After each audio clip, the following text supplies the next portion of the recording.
చావుకు కాకుండా అన్నిటికన్నా ఎక్కువ భయపడేది మనం ఏంటిది?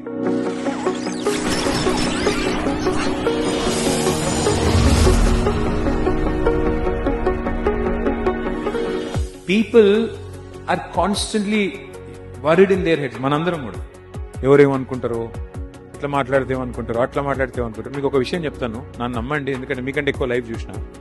No body is thinking about you. మనం ఎక్కువ ఫీల్ అయిపోతాం, వాడేమనుకుంటాడో, ఎవడేమనుకోడు, ఎవడు మీ గురించి ఆలోచించే టైం లేదు. So please be bold, be courageous, speak freely, speak confidently and be yourself. Don't change, don't let the world change. మీకు చెప్తుంటారు ఇది చేయకూడదు, ఇట్లా చేయకూడదు, అట్లా చేయకూడదు. Please question. Never stop questioning, never stop learning. That's all I would tell you, because it's important. Meeru, especially at this age, you have to understand. So, ఎక్కువ తక్కువ ఊహించేసుకొని ఆ పబ్లిక్ లో మాట్లాడితే ఏమవుతుందో, ఎట్లా వస్తే అట్లా మాట్లాడాలి. కొంతమంది ఏం చేస్తారంటే మైక్ పట్టుకోగానే మారిపోతారు, వాళ్ళకి రాని భాషలో మాట్లాడడం మొదలు పెడతారు. ఇంతకుముందు కనక్ ఎంత బాగా మాట్లాడింది.